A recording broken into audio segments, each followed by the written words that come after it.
नमस्कार, ये आकाशवाणी पटना है। अब आप रचना सहाय से प्रादेशिक समाचार सुनिए।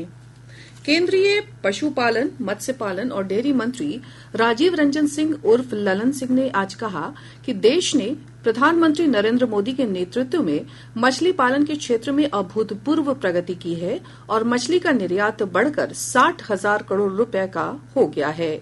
मछली पालन के क्षेत्र में ड्रोन तकनीक के उपयोग पर पटना के ज्ञान भवन में आयोजित एक कार्यशाला को संबोधित करते हुए श्री ललन सिंह ने कहा, 2014 में ये निर्यात 30,000 करोड़ रुपए था। केंद्रीय मंत्री ने कहा कि इस निर्यात को दोगुना करके 1,20,000 करोड़ रुपए तक पहुंचाने का लक्ष्य है। उन्होंने कहा कि एनडीए सरकार के आने के बाद मछली का उत्पादन भी बढ़ा है, क्योंकि प्रधानमंत्री मत्स्य संपदा योजना के तहत मछली पालन को कई प्रकार की सहूलियत दी जा रही है। इसके कारण 90 लाख टन से बढ़कर मछली का उत्पादन 175 लाख टन हो गया है। पूरे विश्व में भारत मछली उत्पादन के मामले में दूसरे स्थान पर है। उन्होंने कहा कि ड्रोन तकनीक के उपयोग से बिहार के किसानों को भी फायदा मिलेगा। इससे परिवहन, मछलियों के रखरखाव, मछलियों को दाना पहुंचाने में मदद होगी। कार्यक्रम को बिहार के उप मुख्यमंत्री विजय कुमार सिन्हा, पशु तथा मत्स्य संसाधन मंत्री रेणु देवी और अति पिछड़ा कल्याण विभाग के मंत्री हरि सहनी ने भी संबोधित किया। मुख्यमंत्री नीतीश कुमार ने कहा कि मछली उत्पादन में बिहार आत्मनिर्भर बन गया है। उन्होंने कहा कि राज्य में अब लगभग 9 लाख मीट्रिक टन मछली का उत्पादन हो रहा है। अब बिहार की मछलियां दूसरे राज्यों में भेजी जा रही हैं। पटना के ज्ञान भवन में आयोजित मत्स्य पालन के क्षेत्र में ड्रोन तकनीक के उपयोग और प्रत्यक्षण कार्यक्रम में उन्होंने कहा कि केंद्र सरकार द्वारा बिहार के विकास के लिए कई कार्य किए जा रहे हैं।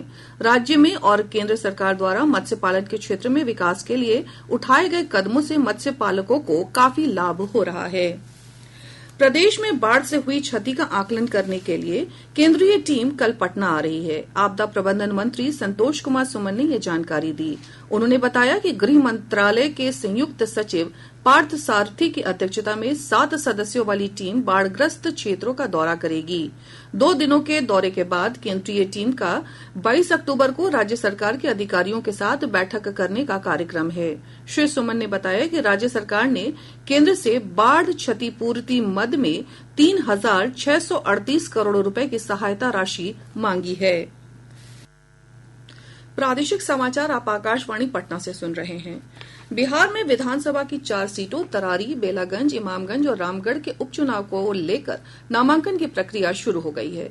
कल तरारी सीट से निर्दलीय प्रत्याशी लालू प्रसाद यादव ने अपना नामांकन पर्चा भरा। अन्य सीटों के लिए एक भी नामांकन पत्र दाखिल नहीं किए गए। नामांकन की अंतिम तिथि 25 अक्टूबर तक निर्धारित है। इधर जन स्वराज पार्टी में बेलागंज विधानसभा क्षेत्र से प्रोफेसर खिलाफत हुसैन को और इमामगंज से डॉक्टर जितेंद्र पासवान को अपना उम्मीदवार बनाया है।